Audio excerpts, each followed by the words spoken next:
ఉన్న బంగారాన్ని విడిపించి ఆ రోజు ఆన్లైన్ రేటుకే మేము కొంటాం. Sharma gold company. Hi, welcome to our channel. So నేను మీ రోషన్. పాత రోజుల్లో సినిమాల గురించే కాదు, వాళ్ళు ఎలా ఉండేవాళ్ళు, వాళ్ళ వ్యక్తిగత విశేషాలు కూడా చాలామంది కూడా మనకి షేర్ చేసుకుంటున్నారు. దానిలో భాగంగా ఇప్పుడు మనం ఒకప్పుడు ఎంతోమందిని అలరించిన రఘునాథ్ రెడ్డి గారి గురించి చెప్పాలి అంటే ఎన్ని సినిమాలు సూపర్ డూపర్ హిట్స్ ఉన్నాయో ఆయన ఖాతాలో ఆయన అడిగి తెలుసుకుందాం. నమస్కారం సార్. నమస్కారం అండి. ఎలా ఉన్నారు? బాగున్నాను, మీరెలా ఉన్నారు? నేను super. First of all happy new year. Same to you, thank you. So మీకే కాదు, సుమన్ టీవీ ప్రేక్షకులందరికీ కూడా new year greetings. Raghunath Reddy గారి జీవితంలో ఈ 25-30 ఇయర్స్లో అసలు ఎలా ఇండస్ట్రీకి వచ్చారు, ఎలా కష్టపడ్డారు, ఎదురైన చేదు అనుభవాల గురించి, వచ్చిన సక్సెస్ గురించి, బాధపడ్డ సందర్భాలు, బాగా హ్యాపీగా ఫీల్ అయిన సందర్భాల గురించి ఒక్కసారి. ముందు చెప్పదలుచుకుంది ఏంటంటే, ఇండస్ట్రీలో నేను బాధపడ్డ సందర్భాలంటూ ఏమీ లేవండి, అన్నీ సంతోషపడ్డ సందర్భాలే ఎక్కువ. యాక్చువల్గా చెప్పాలంటే నేను పల్లెటూరులో పుట్టాను 43లో. ఆ తర్వాత ఒక 12 ఏళ్ళు అక్కడే ఉన్నాను. ఆ తర్వాత విజయవాడ వచ్చాను. విజయవాడ వచ్చి కొంత చదువు అయిన తర్వాత అటు ఆర్ఆర్బి ఎగ్జామినేషన్ రాయటం. నేను రైల్వేలో 64లో అపాయింట్ అయ్యాను నేను యాజ్ ఎ క్లర్క్. ఆ తర్వాత అక్కడే చేస్తూ ఇక్కడ లాలాగూడలోనే అపాయింట్ అయ్యాను, సికింద్రాబాద్ లాలాగూడలో. అక్కడ చేస్తూ ఉండంగానే నేను ప్రమోషన్ కోసం అని చెప్పని మళ్ళీ రాయనపాడుకు ట్రాన్స్ఫర్ పెట్టుకోవటం, రాయనపాడులో ఒక 10 ఏళ్ళు చేయటం. అక్కడ 10 ఏళ్ళు చేస్తున్న టైంలోనే డెప్యుటేషన్ మీద 2 ఇయర్స్ ఇరాక్ వెళ్ళి రావటం. ఓకే. అక్కడ ఉండంగా యాక్చువల్గా నేను లాలాగూడలో పనిచేసిన టైంలోనే మా గురువుగారు శ్రీహరిమూర్తి గారు, టి శివరామకృష్ణ గారు, వాళ్ళిద్దరూ నన్ను స్టేజ్కి ఇంట్రడ్యూస్ చేశారు. నా మొట్టమొదటి నాటకం బెల్లంకొండ రామదాసు గారిది ఆకాశరామన్న. దాంట్లో హీరో నేను. మీది హీరో కట్అవుట్ అసలుకి. Hero, first hero. ఇప్పుడే ఇంత అందంగా ఉన్నారు అంటే వైట్ హెయిర్ వచ్చిన అప్పుడు ఎలా ఉండేవాళ్ళో ఒకసారి ఊహించుకోవచ్చు. అయితే ఆ నాటకం చాలా బాగా వచ్చింది. అప్పటి నుంచి నన్ను మా గురువుగారు ఏం చేశారంటే, నువ్వు కంటిన్యూస్గా స్టేజ్ మీద చేయాలి అని అన్నారు. మేము కలిపి మొత్తానికి సినిమాల్లో జాయిన్ అయిన తర్వాత కూడా స్టేజ్ మీద వర్కౌట్ చేశాను, నేను చాలా చేశాను. అలా కొన్ని వందల డ్రామాలు ఆడాం. నా మొట్టమొదటి పరిషత్తు ఇక్కడే హెచ్ఎంటీ కాంపిటీషన్స్లో పునరభిజన్నం అని చెప్పని ఓకే దాన్ని అక్కడ నేను బెస్ట్ యాక్టర్ తీసుకున్నాను. ఆ తర్వాత రాయనపాడు వెళ్ళటం, అక్కడ చేయటం, అక్కడ చేస్తూ ఉండగానే విజయవాడ టీములతో పాటు కలిపి నాటకాలు ఆడటం అది జరిగింది. సినిమాల గురించి నాకు ఎప్పుడూ అసలు ఐడియా లేదు. యాక్చువల్గా చేయాలని కూడా పెద్ద ఇంట్రెస్ట్ ఉండేది కాదు. బట్ మేము రఘుబాబు పరిషత్లో పరుచూరి బ్రదర్స్, పరుచూరి వెంకటేశ్వరరావు గారి పెద్ద అబ్బాయి గుర్తుగా, చిన్న అబ్బాయి ఆయన గుర్తుగా రఘుబాబు పరిషత్తు, ఆ రఘుబాబు పరిషత్లో త్యాగరాయగాన సభలో మేము ధర్మో రక్షతి రక్షితః అనే ఒక నాటిక ఆడాం. అక్కడ నన్ను పరుచూరి బ్రదర్స్ సినిమాకి సెలెక్ట్ చేశారు. సినిమాకి సెలెక్ట్ చేసి సర్పయాగంలో మొట్టమొదటి క్యారెక్టర్ నాకు ఇచ్చారు. అక్కడ అది యాక్చువల్గా 96 కాదు, 91 ఆ సర్పయాగం చేసిన టైంలోనే నన్ను ఒక్కడనే కాదు, ఆ నాటక పోటీల్లో పాల్గొన్న వాళ్ళల్లో ఒక 10 మందిని సెలెక్ట్ చేశారు పరుచూరి బ్రదర్స్. ఆ 10 మందిలో నేను, శివపార్వతి, ఇలా నందిరాజ్ సుబ్బారావు అని, ఫణీంద్ర అని చెప్పని అతను కూడా చేశాడు సర్పయాగంలో. వీళ్ళందరూ చేశారు, చౌదరి వీళ్ళు. సరే, అక్కడి నుంచి సినిమాలు చేసుకుంటూ వస్తే ఆ సినిమాలో ఎప్పుడైతే చేశానో రామానాయుడు గారి ప్రతిష్టాత్మకమైన సురేష్ ప్రొడక్షన్స్లో నాకు మంచి పేరు వచ్చింది. ఆ మంచి పేరు వచ్చిన దగ్గర నుంచి ఇక నాకు ఫోన్ కాల్స్ రావటం మొదలుపెట్టినాయి. అప్పటి నుంచి కంటిన్యూస్గా చేసుకుంటూ వస్తున్నాను. ఓకే. అద్భుతమైన టర్నింగ్ పాయింట్ ఏంటంటే, పరుచూరి బ్రదర్స్ రికమెండ్ చేసిందే నారాయణమూర్తి గారి చీమలదండు. ఆ చీమలదండులో నేను మెయిన్ విలన్ చేశాను. ఆ మెయిన్ విలన్ చేసిన తర్వాత నారాయణమూర్తి గారే నా పెర్ఫార్మెన్స్కి దానికి అది అభినందించారు, లేకపోతే నన్ను మెచ్చుకున్నారో ఏమన్నా చేశారో. నేనంటే బాగా ఇష్టం, లైకింగ్. ఆయన ఏం చేశారు, ఒరే రిక్షా దాసనారాయణరావు గారు తీస్తున్నప్పుడు నన్ను రికమెండ్ చేశారు ఆయన. ఓకే.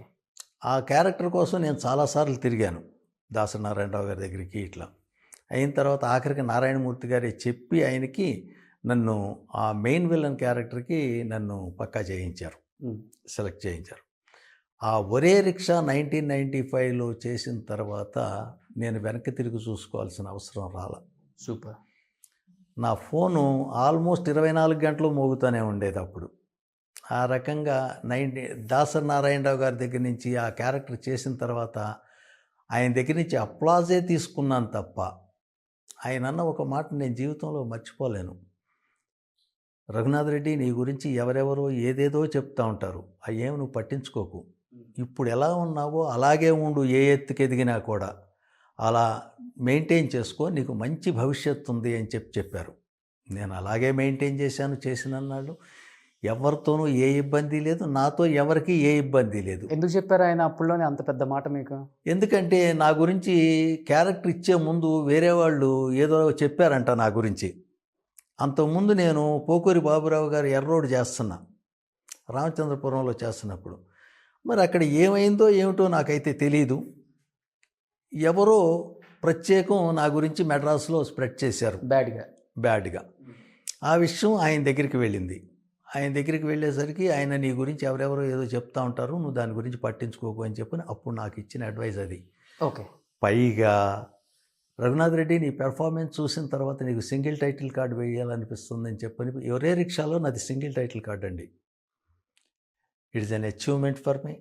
నేను చాలా గర్వపడే విషయం కూడాను. ఓకే. ఆయన దగ్గర నుంచి అదే టైంలో నాకు అప్పటికి మనిషికి 5 ప్రాణాలు ఉంటాయండి. 5 ప్రాణాల్లో నా 4 ప్రాణాలు బయటే ఉండేవి. ఫస్ట్ పర్చూరి బ్రదర్స్, నారాయణమూర్తి గారు, రామనాయుడు గారు, దాసరి నారాయణరావు గారు.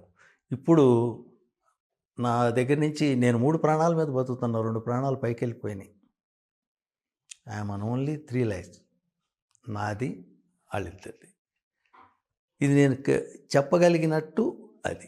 అప్పటి నుంచి నేను చేసుకుంటూ వస్తే 95 ఆ తర్వాత నాకు ఖాళీ లేదని చెప్పాను కదండి. 2005 వరకు 300 సినిమాలు చేశా. నాకు చిన్న సినిమాలు కానివ్వండి, పెద్ద సినిమాలు కానివ్వండి, ఆయన ఎవరు బాధాడు. అప్పటికి దాసరి నారాయణరావు గారు ఇంకో మాట కూడా అడిగారు, నువ్వు ఏ సినిమా పడితే ఆ సినిమా ఒప్పుకుంటున్నావంట, నీకు అది అవసరమా అని కూడా అడిగారు నన్ను. నాకు అర్థం అవ్వలా. ఒకళ్ళైతే చెప్పారు, మేనేజర్ని పెట్టుకో బాగుంటుంది నీకు అని చెప్పని. మేనేజర్ అంటే ఎవరు, ఎలా పెట్టుకోవాలో నాకు మెడ్రాస్ ఇండస్ట్రీ గురించి ఏమీ తెలియదు. దాంతో నేను ఎప్పుడు మేనేజర్ జోలికి పోలా. నాకున్న ఈ మొత్తం కెరీరు మేనేజర్ లేకుండానే నడిచింది. నేనే మాట్లాడేవాడిని. అది అఫ్కోర్స్ కమర్షియల్గా నేను పెద్ద ఫెయిల్యూర్ నిజం చెప్పాలంటే. నేను ఇన్ని సినిమాలు చేసిన తర్వాత యాక్చువల్గా ప్రతి వాళ్ళు ఏం అడుగుతారు, ఏం చెప్తారు అంటే నేను బాగా సంపాదించుంటాను అని చెప్పని. బట్ ఐఎమ్ సారీ, నేనేం సంపాదించలేదు. సినిమాల్లో వచ్చింది, సినిమాల్లో నా ఖర్చులకి వాటికి అన్నిటికీ సరిపోయేది.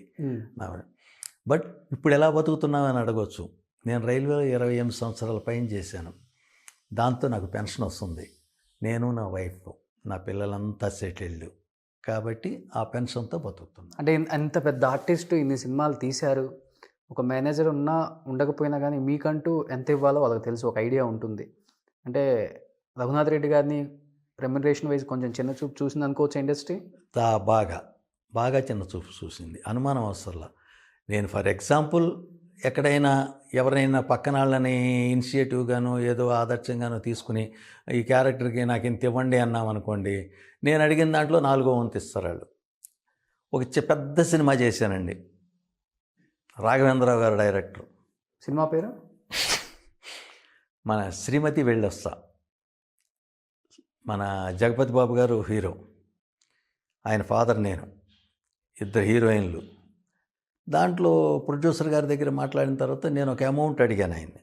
అడిగితే చిన్న సినిమా అండి, ఎంత తీసుకోండి అన్నారు. చేయండి అన్న. ఇండస్ట్రీలో నాకున్న అదే ఒక గుడ్ విల్. అలాగే ఎవరైనా టెక్నీషియన్ కూడా, అన్నా నేను సినిమా చేసుకుంటున్నాను, నాకు ఒక రోజు 2 రోజులు కాస్త చేసి పెట్టన్నా అంటే ఫ్రీగా చేసుకోమనేవాడిని. ఎందుకంటే వాళ్ళంటే నాకు అభిమానం.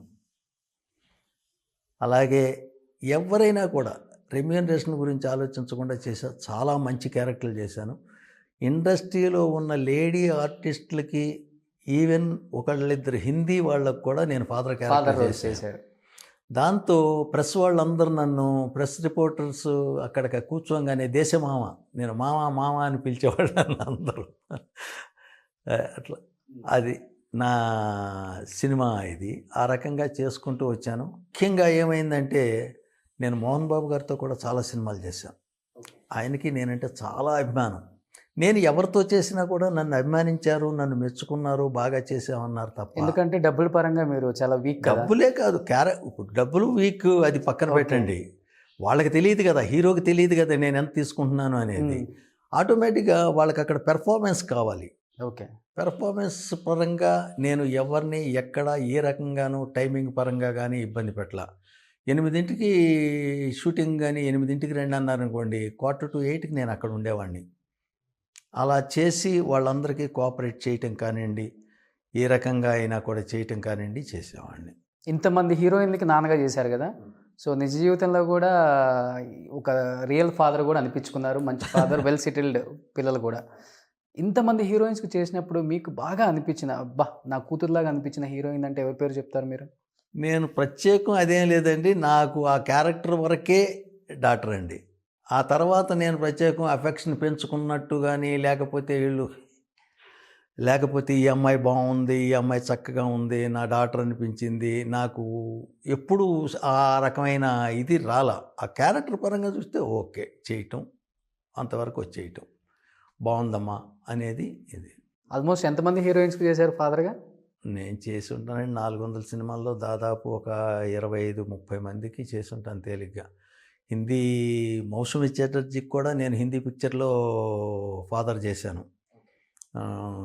పూజా బాత్రా ఇలా వీళ్ళకి ఇవన్నీ ఇక అది మామూలు చావాలింది గేమ్ చేసుకుంటూ. అప్పుడు వైట్ హెయిర్ లేదు కదా, బ్లాక్ హెయిర్? లేదండి, బ్లాక్ హెయిర్ డై చేసేవాడిని. కానీ తర్వాత ఈ హెల్త్ ప్రాబ్లము ఇది వచ్చిన తర్వాత ఎప్పుడైతే సినిమాలు తగ్గినాయో నా పనులన్నీ తగ్గించుకోవాలి, టైంగా కొంచెం చూసుకోవాలనే ఉద్దేశంతో నేను డై చేయటం కూడా మానేశాను. కానీ ఈ రియల్ హెయిర్తో కూడా మంచి క్యారెక్టర్స్ చేయొచ్చు. మధ్యలో కొంతమంది ఆర్టిస్టులు ట్రై చేశారు కదా ఇది కూడా. అవును, కూర్చుని అయితే చేయొచ్చండి, నడవలేను పెద్దగా, నడక లింప్ వస్తుంది. దాంతో నేను ఎవరైనా అడిగినా కూడా బాబు నేను నడవలేను, కూర్చుని అయితే చేస్తా. అలా చేసిన సినిమా ఏంటంటే నడిచి కూడా చేశాను, సుబ్రహ్మణ్యపురం లేటెస్ట్గా ఒక 1.5 year అయి ఉంటుంది, మహా అయితే 1 year. దాంట్లో మెయిన్ పూజారి క్యారెక్టర్ చేశాను. గుడి బాగుంటుంది ఆ వనపర్తి దగ్గర. సో ఇండస్ట్రీలో చేయని క్యారెక్టర్ లేని రఘునాథ్ రెడ్డి గారు చాలా వరకు హెల్త్ పరంగా ఇబ్బంది పడుతున్నారు అన్న విషయం చాలా తక్కువ మందికే తెలుసు. ఏంటి అసలు మీ హెల్త్ ఇష్యూ ఏంటి? సరిగా నడవలేకపోతున్నారు ప్రజెంట్ అని కూడా విన్నాను నేను. ఏంటి అసలు హెల్త్ ఇష్యూ ఏంటి మీకు? ఏం లేదండి, 2008లో స్ట్రోక్ వచ్చింది. స్ట్రోక్ వచ్చిన తర్వాత నేను ఇమ్మీడియట్గా కిమ్స్లో జాయిన్ అయ్యాను. కిమ్స్లో ఒక ఇంజెక్షన్ ఏదో ఇచ్చారు, ఆ తర్వాత క్యూర్ అయిపోయింది.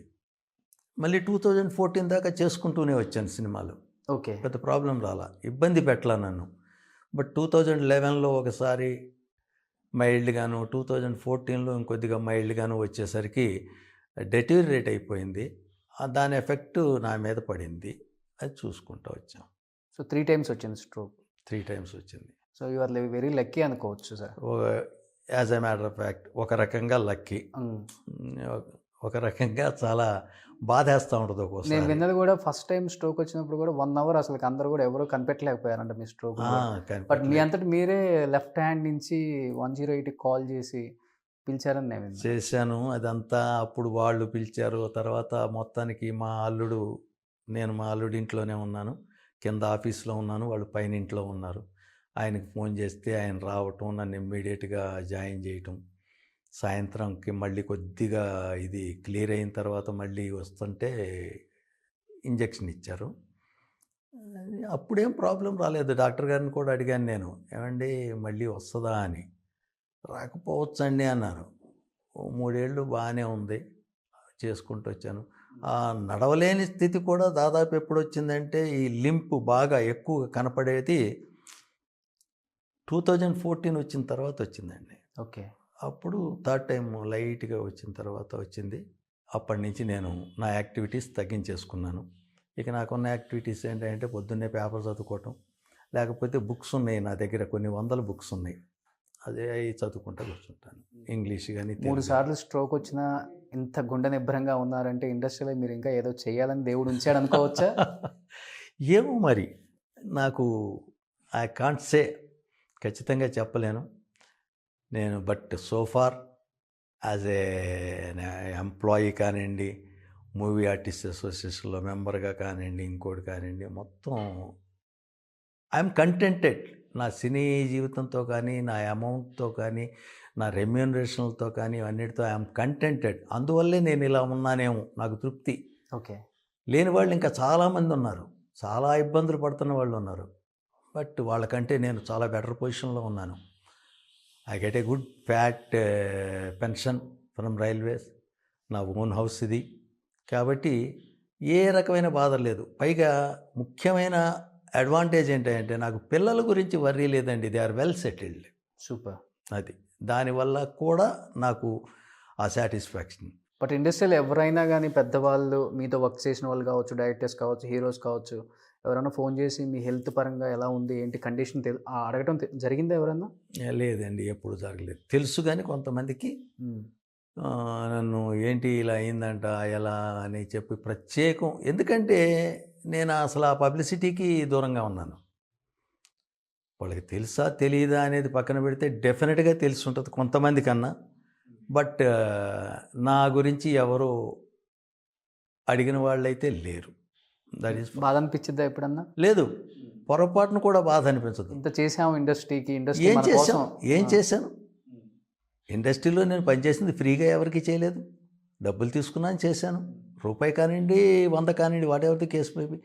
వాళ్ళు నన్ను ఇంకా ఏమైనా అభిమానం ఉంటే అడిగితే అడుగుతారు, అది వేరే సంగతి. నేను తత్తిమ వాళ్ళలాగానండి. As a matter of fact నాకు ఇంకో డ్రాబ్యాక్ కూడా ఏంటంటే, తత్తిమ వాళ్ళు ఏం చేస్తారంటే ఖాళీగా ఉన్నప్పుడు డైరెక్టర్ గారి ఇంటికో, ప్రొడ్యూసర్ గారి ఇంటికో, పెద్ద హీరో ఇంటికో ఏదో ఒకటి వెళ్ళిపోయి వాళ్ళకి ఏదో ఇచ్చి ఏం సార్ బాగున్నారా అది ఇది అని చెప్పని సోషల్ ఇది మెయింటైన్ చేస్తారు. నాకు అది అలవాటు కాలేదండి ఎందుకో. బికాజ్ నేను క్లరికల్ లైన్ నుంచి వచ్చి ఒక రైల్వే ఎంప్లాయీగా వచ్చాను కాబట్టి నాకు అలవాటు కాలేదేమో. బట్ నన్ను కనపడితే మాత్రం చాలా ఆప్యాయంగా పలకరిస్తారు, చాలా చక్కగా మాట్లాడతారు. అనుమానం అసలు బాలకృష్ణ గారు కానీ, చిరంజీవి గారు కానీ, వెంకటేష్ బాబు కానీ, ఎవరైనా కూడా చాలా బాగా మాట్లాడతారు. మీరు అన్నట్టు బాలకృష్ణ గారికి నేనంటే చాలా అభిమానం. ఓకే. బట్ నా ఈ పరిస్థితి ఆయనకి తెలుసో లేదో నాకు తెలియదు. కొంతమంది హీరోలకి తెలుసు. బట్ ఒక అడ్వాంటేజ్ అంటే నేను మూవీ ఆర్టిస్ట్ అసోసియేషన్లో పనిచేసినప్పుడు కూడా యాజ్ ఎ జాయింట్ సెక్రటరీ నాకు ఒక పర్టికులర్గా 5-6 ఏళ్ళ నుంచి health insurance without my any amount paying వాళ్ళు పంపిస్తున్నారు. అది గ్రాటిట్యూడ్ నాకు, నా మీద ఉన్న అభిమానం కానివ్వండి, నేను చేసిన పనికి కానివ్వండి. ఇది మా నుంచి ఏదైనా హెల్ప్ వచ్చినా సార్ మీకు? మా నుంచి కూడా నేను డబ్బులు ఇస్తానన్నా వద్దన్నానండి. ఇస్తా అన్నారు. వాళ్ళు ఇస్తానల్లా. మురళీమోహన్ గారు ఒకసారి ఇట్లాగే జీవిత గారితో ఇతని సంగతి కూడా చూడాలండి అనే పద్ధతిలో అంటే నేను అన్నా నాకు డబ్బులు మాత్రం వద్దండి, పొరపాటును కూడా వద్దు, I'm happy in that respect. నాకు హెల్త్ ఇన్సూరెన్స్ మాత్రం ప్రొవైడ్ చేయండి అని చెప్పానన్నా. అలాగే పంపిస్తున్నారు. నేను కూడా రాగానే అనిపించింది నాకు కూడా, ఎన్ని సినిమాలలో ఎలా చేసిన వ్యక్తి ఏం నడవలేకపోతున్నారా అనిపించింది లోపలికి వచ్చే ముందు. లైట్గా కళ్ళమ్మ నీళ్ళు కూడా అలా తిరిగాయి నాకు. అయ్యో, అంటే ఎన్ని సినిమాల్లో చూసాం మిమ్మల్ని. ఒక పవర్ఫుల్గా చూసాం, ఒక ఫాదర్గా చూసాం, ఒక ఎమోషనల్గా చూసాం. ఎలా చెప్పాలంటే అన్ని రోల్స్లో చూసాం మిమ్మల్ని. విలనిజం చూపించారు. అలాంటి వ్యక్తి ఏంటి అలా వస్తున్నారు అని ఒక్కసారి అలా తిరిగింది నమ్మ.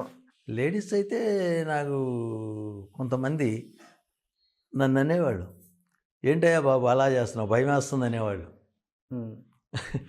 నేను 400 సినిమాలతో పాటు ఒక 50 టీవీ సీరియల్స్ చేశాను. మంచి మంచి టీవీ సీరియల్స్ చేశాను. తర్వాత ఒక 50 యాడ్లు చేసి ఉంటాను. ఎలా ఉంటుందంటే నాకు సర్ప్రైజులు అనమాట. ఎందుకో విజయవాడలో ఉంటే ఎవరో ఫ్రెండ్ ఇట్లాగే వచ్చారే, నీ కటౌట్ అక్కడ స్వరాజ్ మైదాన్ దగ్గర పెట్టారన్నారు. ఎందుకన్నా అగ్రిగోల్డ్ యాడ్కి నా కటౌట్ ఉందని నాకు తెలియదు. అట్లా చేయలేని సినిమాలు కూడా కొన్ని ఉన్నాయి, చేసినవి ఇన్ని ఉన్నాయి నాకు. అదొక అడ్వాంటేజ్. కాబట్టి నో రిగ్రెట్స్. డబ్బు విషయంలో కానివ్వండి, తత్తిమ వాళ్ళు పలకరించలేదని కానివ్వండి, ఇంకోటి కానివ్వండి, no regrets. I'm happy, I'm contented. So ఇప్పటికి కూడా ఏదైనా మంచి అవకాశం వస్తే నడవలేంది కానీ, పరిగెత్తలేంది కానీ కూర్చొని ఉంటే చేయొచ్చు అంటారు. కూర్చునుంటే డెఫినెట్ చేస్తానండి. కూర్చునుంటే డెఫినెట్ చేస్తాను. మీకైతే ఉంది అది చేయాలని తపన. ఇప్పుడు ఆర్టిస్ట్గా ఒక చిన్న విషయం అండి, నాటకంలోకి ఎంటర్ అయ్యేదాకా, నేను నాటకంలోకి ఎంటర్ అయిన తర్వాత ఇక అది ఒక దురదని తప్పనిసరిగా కూక్కోవాల్సిందే, తప్పదు. సో ఎటువంటి రిగ్రెట్స్ లేవు, ఇండస్ట్రీ చాలా ఇచ్చింది, చేశాను, అయిపోయింది అంతవరకు అన్నారు. సూపర్. అది కొంతమందికే ఉంటుంది. బట్ ఈ వయసులో ఉన్న వాళ్ళు మ్యాక్సిమం ఇండస్ట్రీ మీద ఏదో బురద చల్దామని చూస్తూ ఉంటారు. వద్దండి, చూసే ఉంటారు చల్లిన వాళ్ళని కూడా. అది వాళ్ళ మనస్తత్వాన్ని బట్టి వాళ్ళ ప్రాబ్లం. యాక్చువల్లీ చెప్పాను కదండి, కొందరికి గడవడదు అనుకోండి ఇబ్బంది. ఒక పెద్ద మనిషి నాకు తెలుసు, మెడ్రాస్లో చాలా క్యారెక్టర్లు చేశాడు, చాలా ఇదయింది. ఆయన అక్కడి నుంచి ఇక్కడికి వచ్చాడు. ఇండస్ట్రీ వచ్చినప్పుడు ఆయన వచ్చాడు. వచ్చిన తర్వాత వేరే వాళ్ళ దగ్గర రమ్మంటే వచ్చాం, క్యారెక్టర్లు ఇట్లేదు. ఏమండి, ఇండస్ట్రీకి నన్ను ఎవరూ రమ్మని పిలవలేదు. వాళ్ళు సెలెక్ట్ చేశారు, వచ్చాను. వాళ్ళు నాకేమీ లైఫ్ గ్యారంటీ ఇవ్వలేదు. అయినా కూడా అన్ని వందల సినిమాలు చేశాను, వాళ్ళు నన్ను అంత ఎంకరేజ్ చేశారు అని అంటే I must be grateful to them. I must be grateful to the industry. అంతే తప్ప ఇండస్ట్రీ నన్ను చూడలేదంటే ఇండస్ట్రీ నన్ను చూస్తాననే ఉన్న కాగితం రాసి ఇచ్చిందా? లేదు కదా, అవసరం లేదు. మనం ఉన్న టైంలో జాగ్రత్త పడటం అనేది చాలా అవసరం. నాకు జాగ్రత్త పడేంత రాకపోయినా నాకున్న ఒకే ఒక కాన్ఫిడెన్స్ ఏంటంటే నా పెన్షన్. ఈ లేని వాళ్ళు ఏం చేస్తారు, ఆటోమేటిక్గా నేను అంత చేశాను, నేను ఇంత చేశాను, నన్ను చూడలేదు, ఉంటుంది, బాధ ఉంటుందండి అలా. కానీ అలా బాధపడాల్సిన అవసరం నాకు ఈ స్టేజ్లో కూడా దేవుడు రానిలేదు అని అంటే అసలు ఎన్ని కృతజ్ఞతలు చెప్పుకోవాలో, ఎన్ని ధన్యవాదాలు చెప్పుకోవాలో, ఎంతమందికి ఎన్ని రకాలుగా నమస్కారాలు చెప్పుకోవాలో నాకు అర్థం కావట్లేదు. అంత ఫస్ట్ సినిమానే శోభన్ బాబు గారితో వర్క్ చేశారు. అవును. ఎలా ఉండేది ఆయనతో? మీకు ఒక్క ఎక్స్పీరియన్స్ కానీ, బాగా ఎదురైన మంచి అనుభవాలు ఆయనతో? అసలు అంత రేంజ్లో ఉన్న ఆర్టిస్టు ఆ రకంగా మాతో మాట్లాడాల్సిన అవసరం లేదు. అంటే ప్రతి వాళ్ళు చెప్పే మాట ఇది. బట్ అది ఆయన గొప్పతనం తప్ప మా గొప్పతనం కాదు. ఒక షాట్ జరుగుతుందండి, నాది శివపార్వతి. ఒక కార్నర్లో ఇట్లాగే షాట్ పెట్టారు, కూర్చున్నాం. ఎదురుగా చిన్న స్టూల్ మీద శోభన్ బాబు గారు కూర్చున్నారండి. ఓకే. ఈ మన వాళ్ళు లైట్ వాళ్ళు వేసుకుంటారు కదా స్టూల్స్, డిపార్ట్మెంట్ వాళ్ళు వేసుకునే స్టూల్ మీద కూర్చున్నాడు ఆయన. మేమందరం చేస్తున్నాం. వన్ మోర్ పడుతుంది. 7 టేకులు అయినాయండి. 7 టేకులు అయిన తర్వాత మళ్ళీ 1 మోర్ అన్ని పర్చూర్ బ్రదర్స్ గోపాలకృష్ణ గారు చెప్పిన తర్వాత ఆయన వెళ్ళిపోయారు. 8వ టేక్ ఓకే అయింది. నేను తర్వాత బయటికి వెళ్ళి అడిగా ఆయన్ని, ఏంటి సార్ వచ్చేసారు అదంటే, ఏం లేదండి టేకులు పడుతున్నాయి, ఒక్కోసారి సబ్కాన్షియస్ లెవెల్లో సీనియర్ ఆర్టిస్ట్ ఎదురుగా ఉన్నారు అని చెప్పని సబ్కాన్షియస్ లెవెల్లో అనిపిస్తుంది, దాంతో మీ పెర్ఫార్మెన్స్ కొంచెం ఇదవుద్ది, తగ్గుతుంది, అందుకని వచ్చేసానన్న. మరి నిజమేనేమో, అంత గొప్ప హీరో, అంత పెద్ద హీరో ఆ మాట అన్నది ఆ తర్వాత టేక్ ఓకే అయింది కదా. అట్లాంటి ఎక్స్పీరియన్స్లు చాలా ఉన్నాయి, చాలా. సో సౌత్ ఇండియాలోనే బాగా ధనవంతుల్లో ఎవరైనా ఒక మంచి హీరో ఉన్నారు అంటే శోభన్ బాబు గారి పేరే చెప్తాం అందరం కూడా. అవును. ఏంటి అసలు ఆయన గురించి అంత బాగా చెప్తారు? ఎందుకంటేనండి, ముఖ్యమైన విషయం, ఏ హీరో అయినా కూడానండి అందరు మంచి కోరుకోవాలి. సూపర్ స్టార్ కృష్ణ గారి లాగా ఆయన కూడా ఏంటంటే ఆయన పని ఆయన చేసుకుంటారు, ఆయన డబ్బులు ఆయన తీసుకుంటారు, భూమి మీద పెట్టుబడి పెడతారు. మురళీమోహన్ గారికి ఆయన చెప్తూ ఉంటారు నాతో, ఎందుకంటే మా ప్రెసిడెంట్గా చేశారు మూవీ ఆర్టిస్టులు మాతో పాటు. ఆయన చెప్తూ ఉంటారు, భూమిని నమ్ముకుంటే చెడిపోవు అని చెప్తూ ఉంటారు మురళీమోహన్ గారు. ఆ మాట ఆయనకి శోభన్ బాబు గారు చెప్పారంట.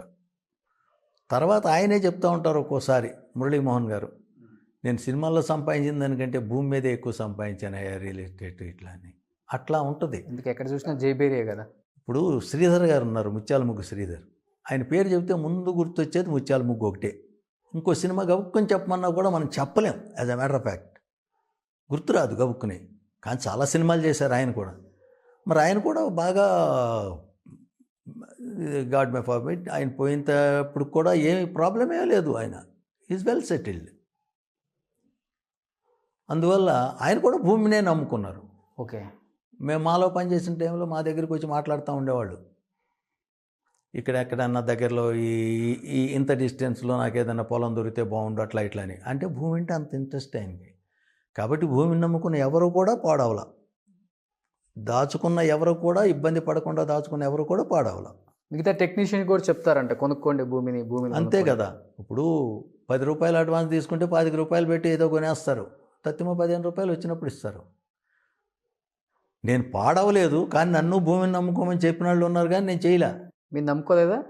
నమ్ముకోలేదు కాదు, ఏమిటో ఒక రకంగా నాకు దాని మీద పెద్ద పోయేది కాదు. ఎవరి కోసం దాయాలి అనేది ఒక ఇది, దాయాల్సిన అవసరం లేకపోవటం ఒక నాకు దేవుడిచ్చిన వరం. కాబట్టి ఇంతే తప్ప ప్రత్యేకమే లేదు. ఒక చిన్న ఇన్సిడెంట్ ఏంటంటే పరుచూరి వెంకటేశ్వరరావు గారి పెద్దల్లుడు రాజగోపాల్ గారు, డాక్టర్ రాజగోపాల్, ఆయన నాకు ఒకానొక టైంలో మన ఖానాపూర్ ఆ ప్రాంతాల్లో ఓల్డ్ బాంబే హైవేలో నానకరంగూడ పోయేదోలో కార్నర్లో నాకు 600 గజాలు ఉంది రఘునాథ్ రెడ్డి, ఇక్కడ 1000 రూపాయలు ఉంది, నీకు 600 కావాలన్నా ఇస్తా, 300 కావాలన్నా ఇస్తా, తీసుకో అని చెప్పి అన్నారు. నేను తీసుకోలే. అప్పుడు పెద్ద విశేషం కూడా కాదు 3 లక్షలు అనేది 300 గజాలతో, కానీ తీసుకోలే. అది కరెక్ట్గా 4 ఏళ్లలో 3 లక్షలది 75 లక్షలు అయింది. అలా 2-3 సార్లు నాకు మంచి అవకాశాలు వచ్చినాయండి. కానీ నేను దాన్ని ఎన్కాచ్ చేసుకోలేకపోయా. ఆ దేవుడు కూడా ఏమనిపించాడంటే, బాబు నీకు ఇన్నిసార్లు ఇస్తున్నాను, ఇంకా వేరే వాళ్ళకు కూడా చూడాలి కదా, నేను ఏమనుకోకు అని చెప్పని నేను వెళ్ళిపోతున్నాను, నువ్వు కొనవు.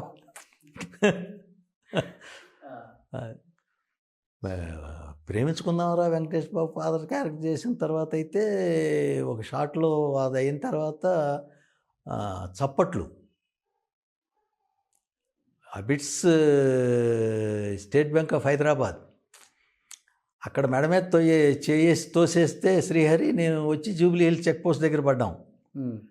అక్కడి నుంచి వస్తామంటే నన్ను కొట్టారు. కొట్టిన తర్వాత పాప మా పెద్ద అయినట్ట కొడుతున్నారు ఏంటి ఆయన పక్కన వాళ్ళు అడిగితే ఒక అతను అంటాడు, వాళ్ళ అబ్బాయి వాళ్ళ అమ్మాయితో ఇది చేసా అంటే కొట్టకేం చేస్తారు అని చెప్పంటే, నీకు పిల్లలు ఉన్నారా అని అడుగుతా, లేరంటాడు. పిల్లలు లేని వాళ్ళకి పిల్లల మీద ప్రేమ ఏం తెలుస్తుందని లాక్ కొడతా.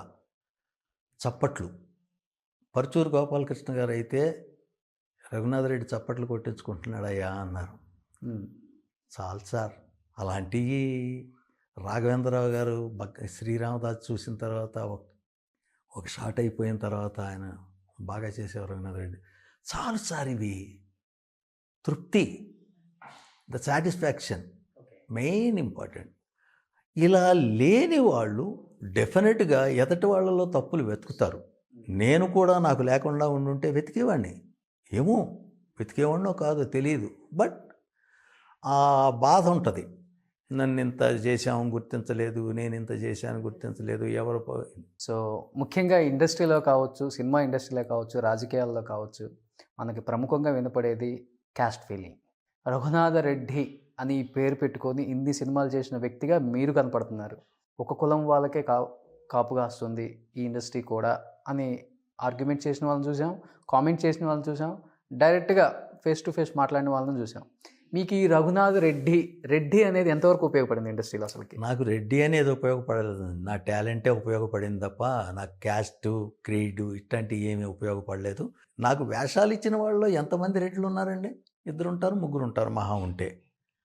ఓ ప్రభాకర్ రెడ్డి గారు, ఓ సివి రెడ్డి గారు, ఇలా తప్ప ప్రత్యేకం నేను రెడ్డి కాబట్టి నాకు ఇవ్వాలి, ఇదిగో నాకు సినిమాలో ఇట్ని పెట్టుకోమని చెప్పిన వాళ్ళు లేరు. అలా అని చెప్పని అతన్ని మాకొద్దు వేరే. నాకు ఇన్ని సినిమాలు చేశానంటే అందరూ ఇప్పుడు 10 మంది ఉంటారు, 20 మంది ఉంటారండి. తత్తిమ 380-90 సినిమాలు రెడ్లు కాని వాళ్ళే కదా చేసింది, వాళ్ళే కదా నన్ను ఎక్కువ లైక్ చేసేది. నాకు వేషాలు ఇచ్చిన వాళ్ళు ఉన్నారు, నిజంగా బాగా ఫేవర్ చేసింది ఒకే ఒకటంటే మరి ఆయన రెడ్డి అని చేశాడో నా క్యారెక్టర్ అని చేశారో తెలియదు, కానీ సానాయాద్ రెడ్డి గారు. ఓకే. ప్రేమ పల్లకిలో నాకు ఒక శంకరాభరణం సోమయాజులు గారు చేసినటువంటి క్యారెక్టర్ ఇచ్చారు. కాకపోతే సినిమా పెద్దగా ఆడలేదు, పెద్దగా ఎవరికి తెలిసేది కాదేమో, అది ఎందుకు అనేది నేనేం చెప్పలేను. మంచి సినిమా. ఓకే. నా పెర్ఫార్మెన్స్ చూసిన తర్వాత డబ్బింగ్ ఎవరి చేత చెప్పిద్దాం, బ్రాహ్మణికం అది ఇది అన్నారు. నేను అన్నాను, ఒక రీల్ నేను చెప్తానండి చూడండి, మీకు నచ్చకపోతే చెప్పించుకోండి అన్నా. ఓకే. నేను చెప్పిన తర్వాత మీరే చెప్పండి అన్నారు. ఇప్పుడు దానికి మనం ముందుగానే ప్రిపేర్ అయ్యి ఉంటాం కదా. అంతా బ్రాహ్మణికం చెప్పాలి అంటే బ్రాహ్మడే అయ్యాల్సిన అవసరం లేదు, రాయలసీమ చెప్పాలంటే రాయలసీమ నుంచి వచ్చిన వాళ్ళే కావాల్సిన పని లేదు. అంటే పర్టికులర్గా ఇంతకుముందు కొంతమంది హీరోస్ కానీ కొంతమంది టెక్నీషియన్స్ కానీ మనకి ఫుల్ నేమ్ ఉంటే పర్టికులర్గా అడుగుతారంట, ఏంటి ఆ రెడ్డి అంత అవసరమా, ఈ చౌదరి అంత అవసరమా అని అడుగుతారంట పర్టికులర్గా. అలా మీకు ఏదన్నా అనుభవాలు ఎదురైనాయి? నాకు అనుభవం కాలేదు కానీ విన్నాను. అడుగుతారు, అడిగితే అడగొచ్చు, అది వాళ్ళ ఇంట్రెస్ట్. ఒక్కోసారి మాట వరుసకండి దాసనారాయణరావు గారు రౌడీ దర్బార్ సినిమా తీస్తున్నారు, విజయశాంతి హీరోయిన్, దాంట్లో నేను హీరో కమ్ విలన్. అలాంటి పరిస్థితుల్లో యాక్చువల్గా ఆ క్యారెక్టరు యంగ్ ఏజ్ నుంచి ఓల్డ్ ఏజ్కి వస్తుంది. ఎంతమందిని టెస్ట్ చేసి ఉంటారు ఆయన, ఎంతమందిని అనుకుని ఉంటారు. ఆ సినిమా చేస్తా చిరాన్ ఫోర్ట్ ప్యాలెస్లో షూటింగ్ చేస్తున్నాం. చేస్తుంటే శ్యామ్ కెమెరామ్యాన్, శ్యామ్ కే నాయుడు, నాకు పొజిషన్ ఇచ్చారు. పొజిషన్ ఇచ్చిన తర్వాత శ్యామ్తో శ్యామ్ నా పొజిషన్ ఓకేనా అన్న. దాసనారాయణరావు గారు మాట అన్నారు, నీకేంటయ్యా ముగ్గురిని కొట్టావు అన్నారు. అంటే ఆ క్యారెక్టర్కి ఇంకో ముగ్గురిని అనుకున్నారు ఆయన. సినిమా వాళ్ళ బ్యాడ్ ఫస్ట్ హాఫ్ చూసిన వాళ్ళు పిచ్చెక్కిపోయారండి ఆ సినిమా. థియేటర్ మేనేజరు ఓనరు నాకు చెప్పారు విజయవాడలో, అసలు ఫస్ట్ హాఫ్ మామూలుగా లేదండి సినిమా అని చెప్పని. మరి సెకండ్ హాఫ్ ఏమైందో అది నేను కాదు కదా చెప్పాల్సింది. ఐ డూ మై బెస్ట్ అంతే తప్ప ప్రత్యేకమేమీ లేదు. ప్రేమించుకున్నాను రా సినిమా అంటే ఇప్పటికేసినా కానీ అందరం కూడా చూస్తూ ఉంటాం. చాలా అంటే దాంట్లో ఉన్న ప్రతి క్యారెక్టర్ కూడా చాలా ఇంపార్టెంట్. చాలా సార్ ఆ సినిమాలో బాగా గుర్తుండిపోయే ఒక ఫన్నీ సిచ్యువేషన్ ఏదన్నా షూట్ తర్వాత కానీ షూట్లో కానీ వెంకటేష్ బాబుతో కానీ? బాగుంటుంది ఆయనతో, ఏ హీరోతో బాగా క్లోజ్గా మూవ్ అయ్యేది ఎవరయ్యా అంటే బాలకృష్ణ గారండి, మోహన్ బాబు గారు. అస్సలు చిన్న ఆర్టిస్టా పెద్ద ఆర్టిస్టా ఇట్లాంటిది ఏమి ఉండదు. ఎలా ఉంటుందంటే నేను ఆయన రాజాబాబు అనుకుంటాను అలా ఇతనితో చేస్తున్న మనోజ్తో అది లొకేషన్కి వచ్చి చూసి నాతో ప్రత్యేకం ఇట్లా వెళ్ళాలి. ఆయన యమదొంగ చేస్తున్నారు అప్పుడు, ఇక్కడ రామోజీ ఫిలిం సిటీకి వెళ్ళాలి షూటింగ్.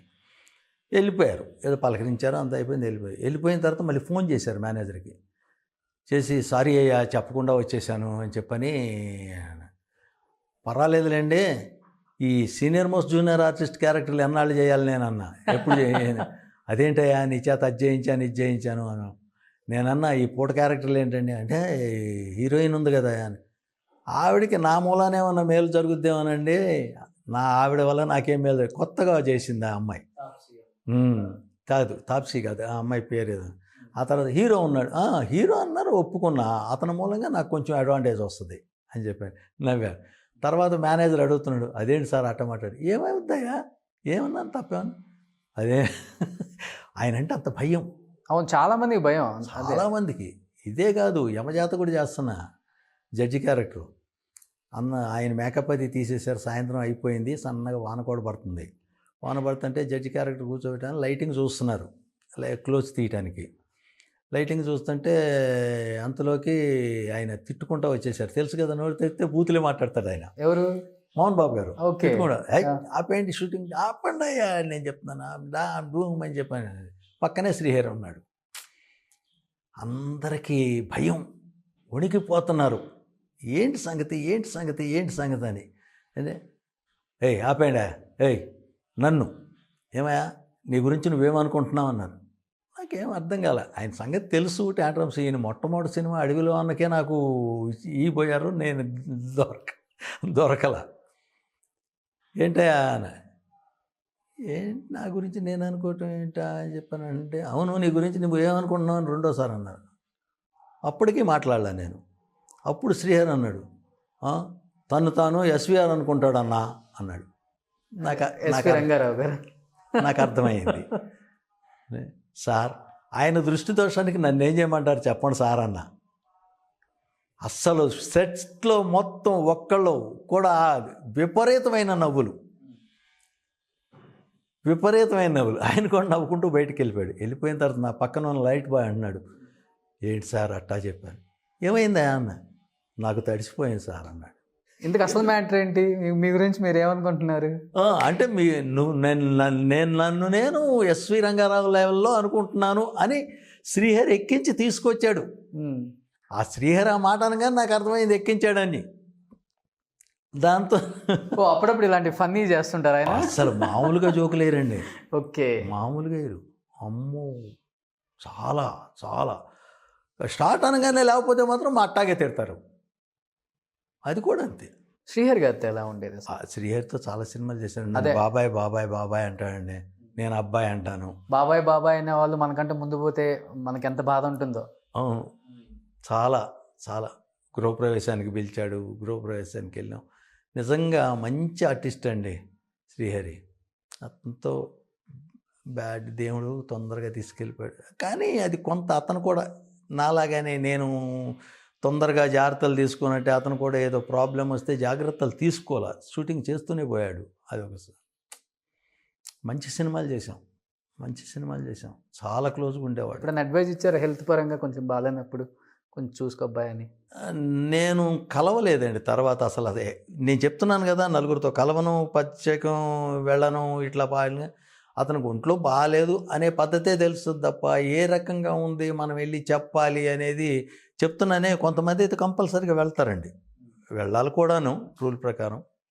నేనైతే ఆ డిస్టెన్స్లోనే ఉండేవాడిని, పెద్దగా ఇబ్బంది లేదు. అందువల్ల ఇప్పుడు నన్ను ఎవరైనా మీరు అడిగారు చూసారా, పలకరించారా అని, నన్ను పలకరించకపోయినా నేను డిస్టెన్స్ మెయింటైన్ చేసినప్పుడు వాళ్ళు కూడా అంతే మెయింటైన్ చేస్తారు కదండి. బాలయ్య బాబు గారి సినిమాల్లో ఆల్మోస్ట్ ఉంటారు. బాలయ్య బాబు గారి సినిమా అంటే మీరు ఒకళ్ళు, చలపతిరావు గారు ఒకళ్ళు, కొంతమంది ఉన్నారు కరుడు కట్టిన విలన్స్ అని చెప్పొచ్చు మిమ్మల్ని. మీ ట్రూప్ అంతా ఉంటుంది ఆయనతో పాటు. జయప్రకాష్ రెడ్డి గారు ఉంటారు ఆల్మోస్ట్. ఎలా ఉండేది బాలయ్య బాబు? ఆయనతో చాలా జోవియల్గా ఉంటుందండి. షార్ట్ ఆయన షార్ట్కి వచ్చారు అనగానే ఆయన ఆ లొకేషన్లో ఏం చేస్తారంటే ఒక టీపై వేస్తారు, దాని మీద క్లాత్ వేస్తారు, డ్రై ఫ్రూట్స్ ప్యాకలో పెడతారు అక్కడ కంపల్సరీ. పెట్టంగానే షార్ట్ అవ్వగానే రెడ్డి గారు రండి అని ఆయనతో ప్యాక్ ఆడాలి. ఎవరు గెలిచేవాళ్ళు? ఎవరు గెలిచినా ఒకటి. ఆయన ఏమో కొన్ని 2 రోజులు ఏదో డబ్బులతో ఆడరు, సరదాగా ఆడతారు, అట్లా ఉండేది. డబ్బుల గురించి ఎప్పుడు అసలు ఆయన పైగా ఎక్కువ డబ్బులు కూడా ఆడరు, పెద్ద స్టేక్ కూడా ఆడరు, ఆటకు రూపాయి అన్నట్టు ఆడతారు అంతే. చాలా చిన్నగా కాలక్షేపం కావాలంతే. ఓకే, ఆయన అలాగే పిలిచేవాళ్ళు, దగ్గర కూర్చోబెట్టుకునేవాళ్ళు. జనరల్గా కొంతమంది హీరోలు ఏం చేస్తుంటే మనం వెళ్ళి నమస్తే అన్నాం అనుకోండి, కూర్చోండి అని చెప్పని అంటూ ఉంటారు. ఆయన అలాగే అది పిలుస్తారు. ఆయన ఒకరు, మోహన్ బాబు గారు ఒకళ్ళు, ఏంటి అక్కడ కూర్చున్నా, రా కూర్చో ఇక్కడ, అట్లా పిలుస్తారు. ఏ మాటకి ఆ మాటే. నాగార్జున గారితో ఎన్ని సినిమాలు చేశానండి. ఓకే, ఆయనలా ఉంటారు.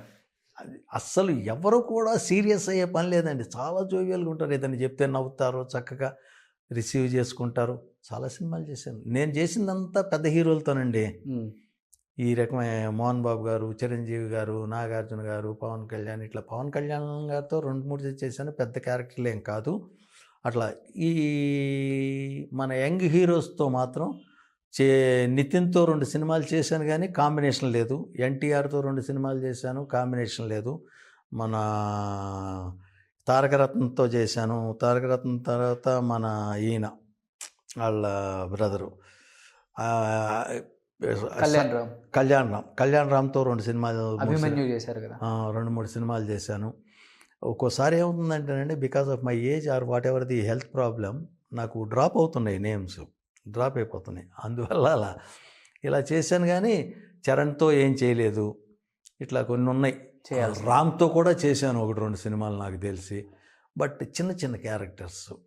దాంతో నితిన్ చేశాను కానీ వాళ్ళతో కాంబినేషన్లో కనీసం 2 సీన్లు ఉంటే గుర్తొస్తుంది ఇప్పుడున్న జనరేషన్. అవును, లేకపోతే అంత పెద్ద హీరోలతోనే. ప్రాబ్లం ఏమీ లేదు నాకు. ఇండస్ట్రీకి ఇప్పుడు పెద్ద అంటున్నారు మన మెగాస్టార్ చిరంజీవి గారు. ఆయనతో ఎలా ఉండేదండి వర్క్ ఎక్స్పీరియన్స్? ఆయన చాలా జోవియల్గా ఉంటారండి. ఆయనతో ఇందిరా 175 డేస్ ఫంక్షన్కి ఇక్కడి నుంచి విజయవాడ వెళ్ళాం. ఆయన మాతో పాటే బస్సులో వచ్చారు. మాతో పాటే బస్సులో వచ్చి ధర్మవరం సుబ్రహ్మణ్యం గారు కొంచెం అప్పుడు డల్లో ఉన్నారు, అంటే రిక్విప్ అయ్యారు. ఆయన జేబులోంచి 2 సార్లు పర్సు కొట్టేశారు. పర్సు కొట్టేసి గారు బాగుంది. ఆ తర్వాత నన్ను చూసి ఈయన అనేవాళ్ళు అక్కడ డైలాగ్ చెప్పేవాడు. పక్కనాడు వాడే చెప్పేసేవాడు. పగోడికి దండం పెడతావేంటి బావా అని చెప్పిన డైలాగ్ ఉంది. ఆ మాట చెప్పగానే అనేవాళ్ళు. ఇట్లా ఉండేది. దాంతో తిరిగి బస్సులో వచ్చేటప్పుడు కూడా మాతోనే వచ్చారు. మళ్ళీ సూర్యాపేటలో వాళ్ళ ఫ్రెండ్ ఎవరు ఉంటే అక్కడ వాళ్ళు డిన్నర్ ఇచ్చారు, అక్కడ చేసాం.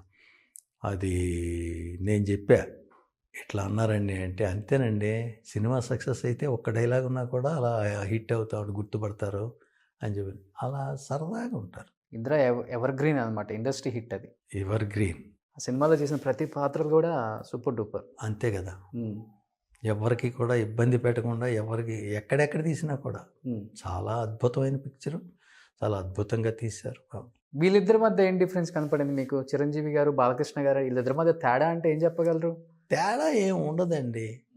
అందరూ క్లోజ్గానే ఉంటారు. కాకపోతే అందరితో క్లోజ్గా ఉండాలని రూల్ ఏం లేదు. కాబట్టి అక్కడికి వెళ్తే వాళ్ళు పొరపాటున ఏదన్నా టీ తాగుతుంటే కూర్చోండి అంటాం, టీ తెప్పిస్తాం, అందరు చేస్తారు. అందరిని అంటే ఇక జూనియర్ ఆర్టిస్టులు వచ్చినా కూడా కూర్చోండి అంటారు, చేస్తారని చెప్పలేం కానండి. బట్ ఒక రికగ్నిషన్ వచ్చిన తర్వాత మాత్రం అందరూ గౌరవిస్తారు, అందరూ గౌరవంగా చూస్తారు. ఏజ్ పరంగా కానివ్వండి, ఇంకోటి కానివ్వండి. సో అన్నయ్యతో వర్క్ చేశారు, ఓకే. తమ్ముడితో కూడా చేశారు, పవన్ కళ్యాణ్. ఎలా ఉండేది పవర్ స్టార్ పవన్ కళ్యాణ్? ఆయనతో కాంబినేషన్ తక్కువ అండి. ఓ సాంగ్లోనే చేశాను, ఆ తర్వాత ఒక హాస్పిటల్ ఇది చేశాను. బ్యాడ్ ఏంటంటే అన్నయ్యలో అసలు అదే తమ్ముళ్ళలో డైలాగ్ లేదు, అసలు డబ్బింగ్ లేదు. ఆ తర్వాత ఇంకోటి అయింది, మన కరుణాకరన్ సినిమా ఒకటి చేశాను నేను. అది తప్ప ఇది ఆయన కాంబినేషన్ లేదు. అంతే, ఆయనతో చేసినవి 2 నాకు గుర్తున్నంతవరకు. ఆయనతో ఏదన్నా పర్సనల్ ర్యాపో ఉందా మీకు? పెద్దగా లేదండి. ఆయన మీటింగులకి మాకు కూడా రారు. చిరంజీవి గారు వస్తూ ఉంటారు. చిరంజీవి గారు వచ్చినప్పుడు, నాగేశ్వరరావు గారు వచ్చినప్పుడు అప్పుడు మాకు చాలా బాగుండేది. ఓసారి నేను ఇంగ్లీష్లో ఏదన్నా లెటర్ రాయాలంటే, నేను పెద్ద చదువుకోలేదు, ఎస్ఎల్సి వరకే చదువుకున్నాను, పాత ఎస్ఎల్సి. ఇంగ్లీష్లో ఏదైనా లెటర్ రాయాలంటే ఏవిఎస్ గారు నాకు చెప్పేవాళ్ళు కొన్ని లెటర్లు రాయటానికి. లెటర్ ఒకసారి నాగేశ్వరరావు గారు మీటింగ్లో వచ్చి నేను రాసిన లెటర్ చూసి, ఎవరు రాశారు ఇది అన్నారు. నేను బాగా రాసావయ్యా అని చెప్పని మెచ్చుకున్నారు. అలాగే ఒకసారి జాయింట్ సెక్రటరీ పోస్ట్ ఖాళీ అయినప్పుడు మీటింగ్ ఇట్లాగే జరుగుతుంటే నన్ను అందరూ ప్రపోజ్ చేస్తే చిరంజీవి గారు ఏంటి మరి జాగ్రత్త చేయాలన్నారు. సార్ పోస్ట్ అవసరం లేదు, నేను ఏదైనా చేస్తానే ఉంటాను ఆఫీస్కి అని చెప్పని అన్నాను. అట్లా అంత క్లోజ్గా ఉండేవాళ్ళు. ఆయన ఇంటికి వెళ్తే కాఫీ ఇచ్చి, ఓసారి ఇట్లాగే ఏదో ఈయటానికి ఆయన ఇంటికి వెళ్ళాల్సి వచ్చింది, నేను చెక్ పోస్ట్ దగ్గర. ఆయన ఏదో పనిలో ఉన్నారు, కూర్చోబెట్టి కాఫీ తెప్పించి ఇచ్చారు. ఆ మర్యాదలకి ఏం లోటు చేయరండి ఏ హీరో కూడా. ఎందుకంటే అందుకనే వాళ్ళు అంత గొప్పవాళ్ళు అయ్యారు. As a matter of fact. ఇప్పుడు ఎగిరెగిరి పడుతుంటే ఎక్కడ ఆగుతారండి? వాళ్ళు అదేం చేయరు.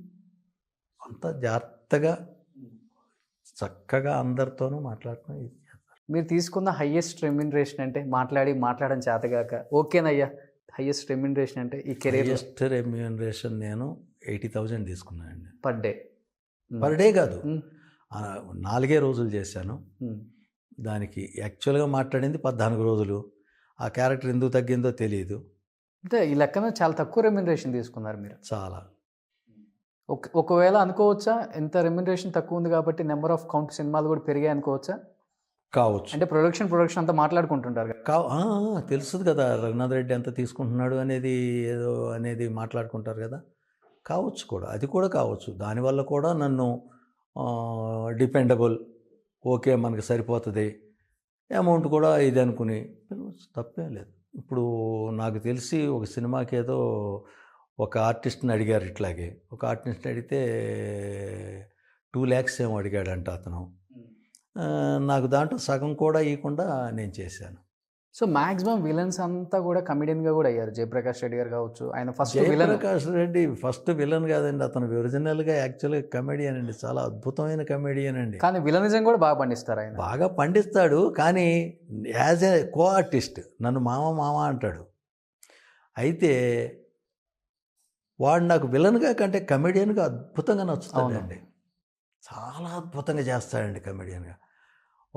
నంది అవార్డ్స్లో తిరుపతిలో ఆడుతుంటే ఒక నాటకానికి ఏమో విలన్గా తీసుకున్నాడు, ఒక నాటకానికి ఏమో కమెడియన్గా తీసుకున్నాడు నంది అవార్డ్స్. ఎలా ఉండేది మీ ఇద్దరి మధ్య మామ మామ? అస్సలు ఇవి చాలా ఎప్పుడు ఫోన్ చేస్తాడు, ఏం మామ ఏం చేస్తున్నావు అని చెప్పని అంటాడు. లాస్ట్ స్టేజెస్లోనే అలెగ్జాండర్ చేసిన టైంలో కూడా తర్వాత ఫోన్ చేశాడు, సినిమా చేసిన తర్వాత కూడా. సినిమా చేసి ఇట్లా చేశాను మామ, ధవళ సచిన్ గారు చేశారు, అది ఇది అని చెప్పి. ఆయన కూడా లాస్ట్ మూమెంట్లో అన్నారు, సినిమా ఆఫర్లు లేక గుంటూరులో వెళ్ళి సెటిల్ అయిపోయాను. లేకపోతే ఏమైంది అండి అర్థంకి? లేకపోయినా అది ఏదనేమి ఇప్పుడు తిండికి లేక గడవటం కానీ, ఇల్లు లేక అలా కాదు, ఆర్టిస్ట్ అనే వాళ్ళకి ఎప్పుడు పని ఉంటేనే కదా అది. ఎప్పుడు ఎంతసేపు ఏమనిపిస్తుంది అంటే నలుగురు దృష్టిలో ఉండాలి, నలుగురు దృష్టిలో ఉండాలి అనేది ఉంటుంది. కుదురుతుంది ఎప్పుడైనా బాధపడ్డారు సార్ ఆయన చనిపోయే ముందు? ఎప్పుడన్నా సినిమా నాకు కనపడలేదండి, ఫోన్లో మాట్లాడుకోవటమే కదా తప్ప. లేదు మామ ఈ మధ్యన పెద్దగా చేయట్లేదు అని చెప్పడమే తప్ప ప్రత్యేకంగా ఏం లేదు. అసలు వాడు యాక్చువల్గా కోటీశ్వరుడు అయ్యేవాడండి. వాడు కరెక్ట్గా వాడి ప్రోగ్రాంలో వాడు ఉండుంటే 2 సార్లు సినిమా ఛానల్. అంటే యాక్చువల్గా టీచర్ కదండి గుంటూరులో. వాడు ఏం చేశాడు, ఒక సిస్టమ్ ఒకటి తయారు చేసుకుని ఇంప్లిమెంట్ చేద్దాం అనుకునేటప్పటికి దాసనారాయణ గారు సినిమాల్లోకి పిలిచేసరికి ఏదో నాటకం చూసి వెళ్ళిపోయాడు. వెళ్ళేటప్పుడు కూడా డబ్బులు తీసుకుని వెళ్ళి బ్యాంకులు వేసుకుని సినిమాలు ఉన్నా లేకపోయినా నేను తినడానికి ఇబ్బంది పడకూడదు అని చెప్పని పెట్టుకుని వెళ్ళాడు. తీరా చూస్తే అక్కడ 5 ఏళ్ళు చేశాడు, 5 ఏళ్ళు 6 ఏళ్ళు సక్సెస్ కాల వాళ్ళ లెక్క ప్రకారం. దాంతో తిరిగి వచ్చాడు. ఈలోపు వీడు చేసిన ప్రాజెక్టు ఆ సిస్టమ్ సివి ధన్ అని చెప్పని గుంటూరులో ఒకనొక టైంలో ఈ ట్యూటోరియల్ కాలేజీలు ఉండేవి, ఆయన అడాప్ట్ చేశాడు. ఆయన కోట్లు సంపాదించుకున్నాడు, వీడేమో సంపాదించుకోలే. మళ్ళీ తిరిగి వచ్చి స్కూల్లోనే ఉన్నాడు. స్కూల్లో ఉండగానే మళ్ళీ ఇదే చేసుకుంటా ఉండగా మళ్ళీ దాసనారాయణరావు గారే మళ్ళీ పిలిచారు. వసే రాములమలో నేను ఇన్స్పెక్టరు, వాడు హెడ్ కానిస్టేబుల్ అట్లా. ఇక అప్పటి నుంచి మళ్ళీ సక్సెస్ అయ్యాడు లక్కీగా. ఓకే, సక్సెస్ అయ్యాడు. నరసింహనాయుడు టైంలో వాడు మేనేజర్ని పెట్టుకున్నాడు. ఎందుకంటే వాడికి 5-6 ఏళ్ళు మెడ్రాస్ ఇండస్ట్రీ సంగతి తెలుసు కదా, పెట్టుకున్నాడు. He became a success. Lucky, అదృష్టవంతుడు. ఎలా ఉండేది కమెడియన్స్తో మీరు ర్యాప్? బ్రహ్మానందం గారు అసలు బ్రహ్మానందం అయితే నన్ను మామూలుగా రఘునాథ్ రెడ్డి అన్నాండి, రే రఘు అంటాడు. ధర్మవరపు సుబ్రహ్మణ్యం గారు, ఎంఎస్ నారాయణ, నన్ను రఘునాథ్ రెడ్డి అని పూర్తి పేరుతో ఎవరు పిలవరు, రే రఘు అంటారు. చాలా బాగుంటుంది, చాలా క్లోజ్గా ఉండేవాళ్ళు, చాలా పద్ధతిగా. ఇండస్ట్రీకి ఒక బ్యాడ్ టైం అని చెప్పుకోవచ్చు. ఎందుకంటే ఒకనొక టైంలో 2014-13 నుంచే స్టార్ట్ అయింది. ప్రతి ఇయర్ ఒక కమెడియన్ మనం మిస్ అయ్యాం. ఎంఎస్ నారాయణ గారు కావచ్చు, ధర్మవరపు గారు కావచ్చు, ఏవిఎస్ గారు కావచ్చు, జయప్రకాష్ రెడ్డి గారు, అవతి ప్రసాద్ గారు, అవును, కొండవలస గారు, ఇలా చెప్పుకుంటూ వేణుమాధవ్ గారు, అవును, మొత్తాన్ని మిస్ అయ్యాం. చాలా ఎలా అనిపించింది? అంత ఫ్రెండ్లీగా ఉండే అరే అనుకునే ఫ్రెండ్స్ ఒక్కసారిగా అలా పడిపోతున్నప్పుడు జయప్రకాష్ రెడ్డి దాకా మనం చూస్తూనే ఉన్నాం. ఎలా అనిపించింది సార్? ఏముందండి, ఏవిఎస్ గారు పోయినప్పుడు ఆయన మూవీ ఆర్టిస్ట్ అసోసియేషన్లో మేమిద్దరం కలిపి పనిచేసింది. నాకు ఆయన గురించి మాట్లాడమంటే ఏడుపు వచ్చింది. నాకు ఏడుస్తానే చెప్పా. పైగా I'm not a good orator చెప్పడానికి, కానీ ఇది నాకు పెద్దగా చేత కాదు. దాంతో అసలు ఒక్కొక్కళ్ళు నాకు ధర్మవరం సుబ్రహ్మణ్యం గారితో చేశాను, కానీ ఏవిఎస్ గారితో ఉన్నంత క్లోజ్ కాంటాక్ట్ లేదు నాకు. ఇప్పుడు మీరు చెప్పిన కొండవలస కానీ ఇంకోటి కానీ ఏదో 1-2 సినిమాలు అట్లా చేసినయే. కానీ యాక్చువల్గా కొండవలస చెప్పాలంటే ఆయన క్యారెక్టర్ ఆర్టిస్టు. ఆయన నాటకాల దగ్గర నుంచి నాకు తెలుసు. ఓకే, మేము కండక్ట్ చేసిన పరిషత్తులో కూడా నాటకాలు ఆడాడు ఆయన, క్యారెక్టర్ ఆర్టిస్టు. ఆ కళ్ళు చిదంబరం క్యాపిటలైజ్ చేసుకోలేకపోయాడు, ఆ వాయిస్ని ఈయన క్యాపిటలైజ్ చేసుకున్నాడు. ఏదన్నా కానివ్వండి, what ever the case maybe, but unfortunate. ఇలా మొత్తానికి ఇండస్ట్రీ మంచి ఆర్టిస్టులని కంటిన్యూస్గా పోగొట్టుకుంటూనే ఉంది. బాగా బాధ అనిపించింది మీకు ఎవరు ఈ చనిపోయిన వాళ్ళల్లో? ఏవిఎస్ గారు. చాలా. మేమిద్దరం అక్కడ ఆ పంజాగుట్ట కేర్ హాస్పిటల్ వెనక పక్కన ఇద్దరం ఎదురు బెదురు ఉండేవాళ్ళం. నేను అపార్ట్మెంట్లో, ఆయన సొంత అపార్ట్మెంట్లో. ఆయన పోయినప్పుడు నేను చాలా బాధపడ్డాను. ఎందుకంటే అసలు ఆఫీసులో నన్ను చేయమని చెప్పి చేసి చాలా క్లోజ్గా ఉండేవాడండి. కానీ చాలా మందిని ఇండస్ట్రీ కోల్పోయాం మనం. కోల్పోయారు. మంచి నటులు. కొత్త కామెడియన్స్ కూడా వస్తూనే ఉన్నారు. They are also wonderful. వాళ్ళు బాగా పెర్ఫార్మెన్స్ ఉంది, వాళ్ళు కూడా చేస్తూనే ఉన్నారు. బట్ ఎప్పుడైనా ఏదైనా సందర్భం మీకు ఎదురైందా? అంటే సినిమా చాలా వరకు మనము ఆ సినిమాలో చేస్తున్నాం ఈ రోల్ అనిపించి సడన్గా ఒక్క నైట్లోనే క్యారెక్టర్స్ మార్చేసి వేరే ఆర్టిస్ట్ని పెట్టడం మీకు ఇబ్బంది పడ్డది ఒకే ఒక సినిమా అయిందండి, దాసనారాయణరావు గారిది అయ్యింది. అది కూడా అనుకోకుండా అయింది. మన నాట్ మిస్టేక్ నా సినిమా పేరు కళ్యాణ ప్రాప్తిరస్తు. కొత్త హీరో, కొత్త కుర్రాళ్ళు. సుమ దాంట్లో ఫస్ట్ టైం చేసింది, యాంకర్ సుమ. ఓకే. వాళ్ళు దాంట్లో నేను ఒక lady artist father character. Shooting అయిపోయింది, అంటే కొన్ని రోజులు చేసిన తర్వాత మధ్యలో గ్యాప్ వచ్చేసరికి నేనేం చేశానంటే విజయ నిర్మల్ గారి సినిమా 2 కుటుంబాల కథ మెయిన్ విలను దాంట్లో కమిట్ అయ్యా. రాజమండ్రిలో చేస్తున్నాం, పంటల మీద చేస్తున్న టైంలో ఏమైందంటే ఇట్లా రావాలి అన్నారు. విజయ నిర్మల్ గారు ఏమో జనరల్గా వదలరు. అంత ఇది పని ఉండటమా లేకపోవటమా అనేది కాదు, కానీ ఆవిడ డేట్ అయితే ఆవిడ దగ్గర ఉండాల్సింది అక్కడ. ఆ రకంగా అక్కడ ఉన్నాను. అయిపోయింది. అంతకు ముందు ఒక్కరోజు ముందే నా క్యారెక్టర్ మొత్తం చేంజ్ చేసి మురళీమోహన్ గారు చేత చేయించారు. ఆ తర్వాత నేను వచ్చి అట్లా కాదు సార్, నేను ఏదో ఒకటి చేస్తాను అంటే సరే ఇంకొక చిన్న సీన్ ఒకటి ఏదో క్రియేట్ చేసి నా చేత చేయించారు. అది ఒకటి పోయిందండి ఆ కొత్త సినిమా. దీనికి చాలా సినిమాలు మంచి మంచి రోల్స్ చేశారు, మంచి పేరు తెచ్చుకున్నారు. బట్ మంచి పేరు తెచ్చుకున్నాక కూడా మనకి మళ్ళీ కొన్ని చేదు అనుభవాలు ఎదురవుతూనే ఉంటాయి. కొన్ని సినిమాల్లో ఎలా ఉంటుందంటే ఏదో జూనియర్ ఆర్టిస్ట్ని పెట్టినట్టు వెనక పెడతారు, డైలాగ్స్ ఉండవు. అలా బాధపడ్డ సందర్భాలు సినిమాలు ఏమైనా ఉన్నాయా సార్ మీ కెరీర్లో? అలా జూనియర్ ఆర్టిస్ట్ లాగా నేను ఉన్న తర్వాత డెఫినెట్గా నా డైలాగ్ కోసం, దీనికోసం నేను నాటకాల్లో ఒక పరిషత్లో బెస్ట్ డైలాగ్ డెలివరీకి కూడా ఇది తీసుకున్నాను తిరుపతిలో. నన్ను పెట్టుకున్న తర్వాత అంటే సాటిస్ఫాక్షన్ లేదు ఇంత చేసిన తర్వాత కూడా ఇలాంటి రోల్స్ అనిపించిన సినిమాలు లేదండి. అసలు నన్ను తీసుకున్నారు అని అంటేనే కరెక్ట్గా డైలాగు ఇది ఉంటేనే తీసుకుంటారు. నేను సీను చేశాను వెంకటేష్ బాబు గారిది, అదే హిందీలో మళ్ళీ తీశారు గోవిందా హీరోగా. చేస్తే నా క్యారెక్టర్ నేను చేసుకుంటానని చెప్పా.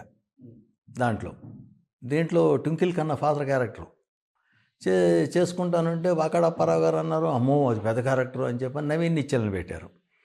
నన్ను వేరే క్యారెక్టర్ చేయమన్నారు. దాంట్లో ఏంటి పెయింటర్ ఉద్యోగం ఇచ్చే ఓనర్ క్యారెక్టర్ ఒక దీనికి నేను చేయమన్నా. నేను చెప్పా, హిందీలోనే డైలాగ్ చెప్పేశాను అంతా. హిందీలోని డైలాగ్ అంతా చెప్పిన తర్వాత నీలాగే చెప్పేవాళ్ళు ఇంకెవరైనా ఉంటే చూడు అంటారు. అయినప్పుడు నా క్యారెక్టర్ నేను చేసుకునేవాడిని కదా, ఇంత డైలాగ్ కూడా లేదు దానికి నిజం చెప్పాలంటే. ఓకే. అంతే తప్ప ప్రత్యేకం నన్ను కాదు అనుకునేది ఏదీ లేదు. సో విజయశాంతి గారితో కూడా మంచి సినిమాలు చేశారు, హీరోగా కూడా చేశారు. శ్రీరాములు ఆమె కూడా మధ్యలో చాలా వరకు సినిమాలు బ్రేక్ తీసుకొని మొన్న సర్లేరు నీకెవరితో వచ్చారు, జయంతి ఇట్లాంటివి చాలా చేశాను. ఆవిడతో కూడా 5-6 సినిమాలు పైన చేశాను. ఎలా ఉంటుంది లేడీ సూపర్ స్టార్తో ఒక ఎక్స్పీరియన్స్? బాగుంటుందని మాట్లాడతాం, కానీ ఇంకోటి కానీ చాలా ఎవరు నేను చెప్తున్నాను కదా, ప్రత్యేకం ఒకళ్ళ గురించి చెప్పాల్సిన పనేం లేదు. ఎవరు పిలిచి ఏంటో ఇక్కడ కూర్చున్నావు లేకపోతే ఇంకోటి ఇట్లా ఇన్సల్ట్ చేసే పద్ధతి ఏం లేదు. అంత జాగ్రత్తగా నా లిమిట్స్లో నేను ఉంటాను. వాళ్ళే పిలుస్తారు, కానీ యాక్చువల్గా వచ్చిన తర్వాత వాళ్ళు ఇది జోడు అది జోడు అని చెప్పని లేచెళ్ళే పద్ధతులు ఇట్లాంటివి ఏమి ఉండవండి. అంత మరి చాలామందికి ఎందుకు సార్ మీ తరం ఆర్టిస్టులు ఇప్పుడు ఇంటర్వ్యూస్ ఇచ్చేటప్పుడు కూడా మమ్మల్ని అట్లా అవమానించారు, కూర్చున్న దగ్గర అవమానించారు, కుర్చీ వేయలేదు, ఇవన్నీ చెప్తూ ఉంటారు. అంటే ఏం రీజన్ అంటారు అసలు? ఇండస్ట్రీ మీద ఎందుకు అంత నెగిటివిటీ చూపిస్తున్నారు జనాల్లో? ఏమోనండి, మరి వాళ్ళ అనుభవాలు ఏమిటో నాకు తెలియదు. కానీ నేను చెప్తున్నాను కదా, ఎప్పుడైతే సర్పయాగంలో పరుచూరి బ్రదర్స్ మమ్మల్ని ఇంట్రడ్యూస్ చేశారో మీరు నమ్మరండి, సర్పయాగం షూటింగ్ టైంలో దాదాపు చాలామంది ప్రొడ్యూసర్లు, డైరెక్టర్లు ఎవరి కొత్త వాళ్ళు ఇంతమందిని ఇంట్రడ్యూస్ చేస్తున్నారు పరుచూరి బ్రదర్స్ అని చూడటానికి వచ్చేవాళ్ళండి. హెల్దీ అట్మాస్ఫియర్, బ్రహ్మాండమైన రెస్పాన్సిబిలిటీ. ఆ రెస్పాన్స్ బ్రహ్మాండంగా ఉండేది మాకు. దాని తర్వాత పరుచూరి బ్రదర్సే వేరే వాళ్ళ దగ్గరికి చెప్పటం, పంపించటం ఇట్లా జరిగేది. 95 ఒరే రిక్షా తర్వాత ఎవరో చెప్పాల్సిన పని లేకుండా పోయింది ఏదైనా. సో ఇండస్ట్రీలో ఎన్నో సాధించారు, హ్యాపీగా ఉన్నారు. ఇంకేంటి ఇండస్ట్రీలో ఏం చేయాలని మీ కోరిక? ఇండస్ట్రీలో మీరు అన్నారు కదా రామ్ చరణ్తో చేయలేదు, అల్లు అర్జున్తో చేయలేదు, వీళ్ళతో చెయ్యాలి అనేది ఏమి లేదండి. ఇప్పుడు ఈ హెయిర్ పెట్టుకొని తాతకు చేయొచ్చు. అదే చెప్తున్నాను. అని మొన్న చెప్పాను కదా, డైరీ రిలీజ్కి అక్కడికి వెళితే పరుచూరు బ్రదర్స్ గోపాలకృష్ణ గారే అన్నారు, ఏమయ్యా సినిమా చేస్తావన్న. చేస్తా సార్ అన్న. ఎందుకు చేయను, చేస్తానంటే 3 తాతల క్యారెక్టర్తో సినిమా తీద్దాం అనుకుంటున్నాము, నువ్వు క్యారెక్టర్ చేద్ది కానీ అని అన్నారు. ఇస్తే చేస్తానండి. ప్రత్యేకం నేను ఇండస్ట్రీలో ఇంకోటి చెప్తున్నాను సార్, ఇండస్ట్రీలో చాలామంది నాకు తెలిసి, చాలామంది చిన్నాళ్ళు కానివ్వండి, కొంచెం పెద్దాళ్ళు అయినా కూడా పర్వాలేదు, ప్రొడక్షన్ ఆఫీసులకి వెళ్ళి ఆ ప్రొడ్యూసర్ని, ఆ డైరెక్టర్ని, ఏమండి నాకు వేషం వేయండి అని చెప్పి అడిగిన వాళ్ళు నాకు తెలుసు. ఓకే, ఉన్నారని కూడా తెలుసు. పెద్దాళ్ళు కూడా, కొంచెం పెద్దాళ్ళు, నాకంటే కూడా పెద్దాళ్ళు ఇప్పటికెళ్ళి ఆఫీసులకు అడుగుతున్నారు. అప్పుడు నేను ఏ ఆఫీస్కి వెళ్ళి కూడా నా అదృష్టమో దురదృష్టమో ఏంటో మంచో చెడో ఏ ఆఫీస్కి వెళ్ళి కూడా నాకు వేషం ఏంటి సార్ అని చెప్పని అడగలేదండి. సూపర్. అది నాకు చెందదు ఈ గొప్పతనం, గౌరవం పరుచూరి బ్రదర్స్కి, ఇంట్రడ్యూస్ చేసిన పరుచూరి బ్రదర్స్కి చెందుతుంది. నాదేముందండి, నిమిత్త మాత్రమే. వాళ్ళకి అవసరమైతే వాళ్ళు పిలుచుకుంటారు, వాళ్ళకి నేను అవసరం అంటే నన్ను పిలుచుకుంటారు, నేను పర్వాలేదు డబ్బులు ఎట్టయినా వేయొచ్చు అనుకుంటే అట్టా పిలుచుకుంటారు, ఏదో చేస్తారు. సో నిజంగా రఘునాథ్ రెడ్డి గారు ఇంతసేపు మీకు సహకరించినప్పుడు కూడా మా కోసం కూర్చొని దాదాపు 1 అవర్ ఎంతో కూల్గా చెప్పుకుంటూ వచ్చారు, ఆ తరం నుంచి ఇప్పటి వరకు కూడా. సో ఇండస్ట్రీలో ఎటువంటి రిగ్రెట్స్ లేవు, నేనైతే చాలా బాగా చేశాను, అందరూ కూడా నన్ను చాలా బాగా చూసుకున్నారు, చెప్పేవాళ్ళు అంటే చెప్పడానికి చెప్తున్నారు కాబట్టి ఎటువంటి నిజాలు లేవు అని కూడా చాలా క్లారిటీగా చెప్పారు. అండ్ డెఫినెట్గా మీకు కూడా హెల్త్ ఇంకా బాగుండాలి, మంచి సినిమాలు చేయాలి. సో మేమైతే చాలా సినిమాల్లో చూసాం కాబట్టి, అలరించాం కాబట్టి, తాతగా ఈ గెటప్లో కూడా కొన్ని సినిమాల్లో చేయాలి. సో మళ్ళీ ఇండస్ట్రీలోకి రావాలి, మీరు యాక్టివ్గా ఉండాలి. యాక్టివ్గా ఉంటేనే మీకు కూడా ఈ హెల్త్ అనేది మర్చిపోతారు కాబట్టి డెఫినెట్గా మీరు మళ్ళీ వచ్చి 2021 కుమ్మేయాలి. నిజంగా థ్యాంక్ యూ సో మచ్ అండి.